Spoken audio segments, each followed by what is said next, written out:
Country I chose for American military might was Panama, and it's made by me, Sidi Nrai. Their dates of conflict was December 20th, 1989, which was the date that George H.W. Bush held the television announcement of his intention for the U.S. to invade Panama. December 29th, 1989 was when the UN said that the invasion was unlawful and that America shouldn't have invaded Panama. January 3rd, 1990 was the date that Noriega surrendered from the embassy after about 2 weeks. January 31st, 1990 was when the invasion officially ended. Belligerents and leaders that were involved were Panama, the country that was being invaded, and the United States, the country that was invading Panama.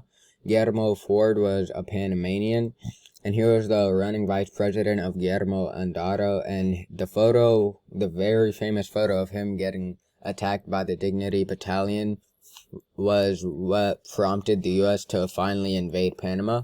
Carlos Duque was also Panamanian. He was an ally of Noriega, and him losing to Andara in the presidential race was the reason that the Dignity Battalion attacked Guillermo Ford and Guillermo Andara. George H.W. Bush was an American, and he was the president of the U.S., and he's the one who signed off on sending the troops to Panama to invade Panama.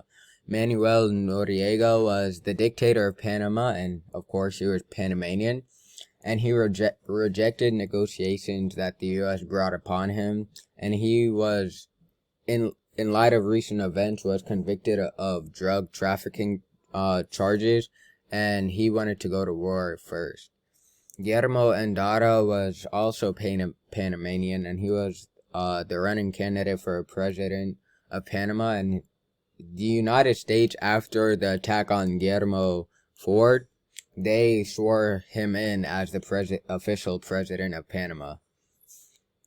Background information and the summary is that Panama was a huge drug trafficking station because of Noriega, and President Bush wanted to protect American inhabitants after one American soldier died, another one got wounded, and another one was mistreated. America also had access to the Panama Canal and wanted to give it back to Panama at the end of the 20th century. And when Guillermo forged pictures of him getting attacked by the Dignity Battalion, the U.S. Swore in Guillermo Andara as the president. In the 1980s, General Noriega came to power and became dictator after the old president, Omar Torrijos, was assassinated. The opposition, Guillermo Ford and Guillermo Andara, proved fraud against Carlos Duque, but they were beaten by paramilitaries, which was the photo. In December, Noriega declared himself as leader and killed the people I mentioned earlier. The U.S. bombed Panama, and 20,000 soldiers seized position around Panama. So Noriega took refuge in the embassy, and the U.S. tried to get him out using psychological warfare, and almost after 2 weeks, Noriega surrendered.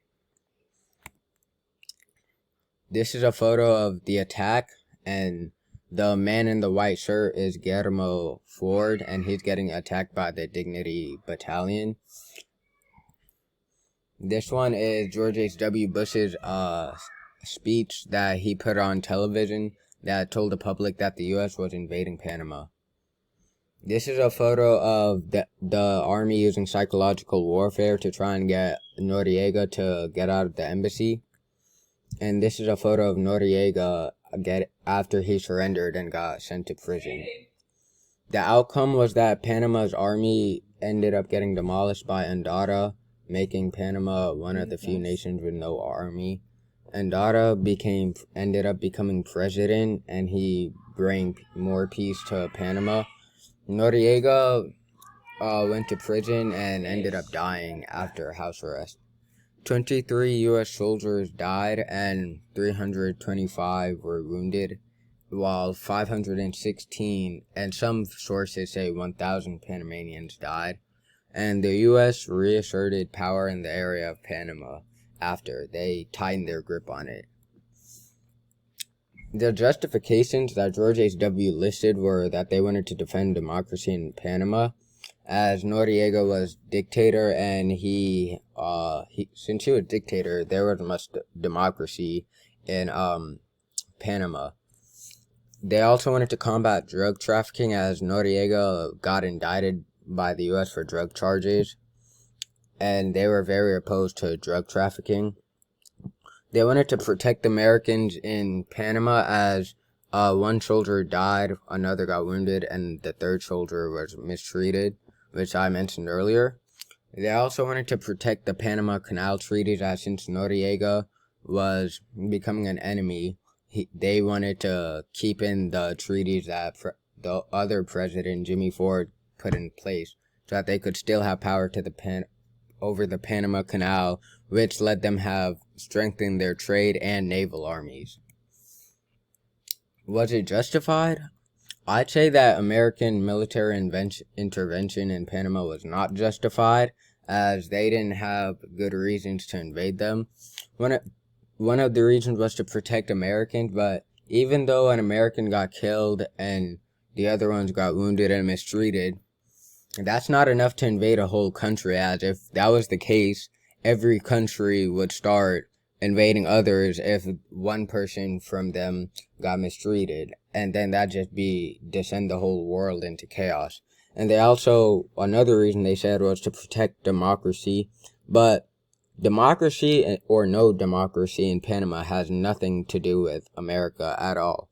There are tons of countries who don't have democracy, and America never took over them. So democracy in Panama, if they had democracy, it still doesn't affect America. And that is my presentation. Thank you.